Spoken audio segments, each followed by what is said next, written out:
So unfortunately, I think this is the only way that I can do this video. And sorry that this is very unprofessional, but whatever tool that you wanted me to use is for some reason not working for me. So I am just gonna present it here. Well, it's inverted, but it'll probably invert back out. All right, so I did my project on literature in the early to mid 1800s, which is like 1820 to 1850. Obviously, you assigned it. So we get into a couple of different periods of literature here, but I'm not going to get into that. So first we have Washington Irving.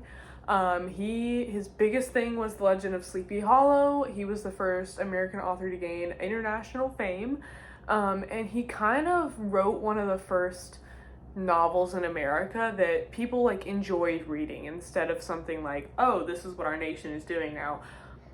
It wasn't like a historical document. It was more of like an entertainment thing.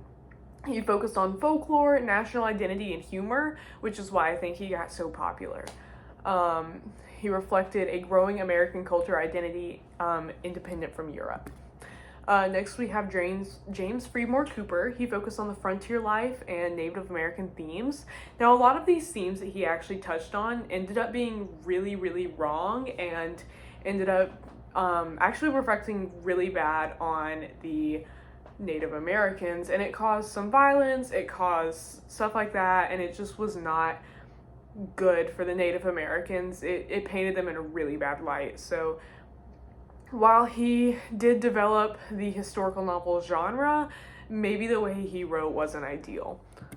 Next, we have Nathaniel Hawthorne. He wrote The Scarlet Letter in 1850. Now, us in school, we still study this today, actually, especially high school, junior, senior year. He explored puritanical morality, sin, and guilt. And it's a mix of historical fiction and social critique, which is why I think is why a lot of people are into it and why I think a lot of schools still teach it, because it touches on a lot of touchy subjects without being like in your face about it. All right, next we have Catherine Sedgwick. She wrote Hope Leslie in 1827, so she's one of our earlier ones. She addressed women's independence and Native American themes. Now, she was one of your first woman type of authors in this time to get really famous, and from what I read, she kind of actually got famous after she died, which is how a lot of these ended. But yeah. Next is Harriet Beecher Stowe, of course, Uncle Tom's Cabin. We still study this one as well. It's an anti-slavery novel that played a significant role in the abolition movement.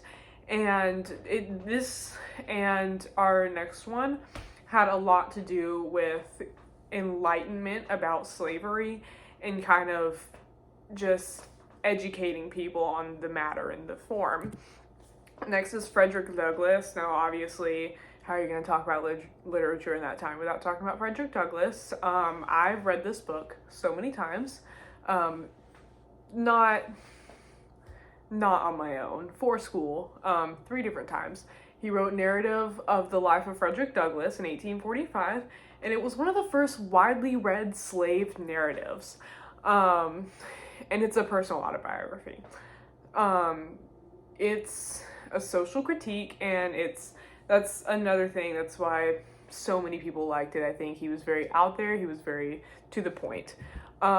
Targeted audience of most of these people is typically going to be American middle and upper classes, and that's for a lot of like James Fenimore, Washington Irving, before his time, Poe, people like that.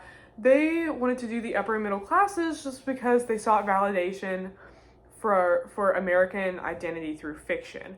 The targeted people, not the authors. Frederick Douglass and Harriet Beecher Stowe, obviously, they are looking to inform people. They're looking into a lot of Northern readers, and they look for audiences sympathetic to the anti-slavery movement. And then women authors are looking for a growing female leadership, and their target audience is just like the females, the powerfuls. Book production and publishing, most of these people that I've listed are self-published, and that's how a lot of that went back in that day. But there were people like Frederick Douglass, Harriet Beecher Stowe, and then a lot of women in that time as well who were putting things out there. They would be funded by their groups, or whatever groups they were doing. So like Douglass and Beecher Stowe were funded by abolitionist groups, and just it kind of gets on that track. And that's all I got.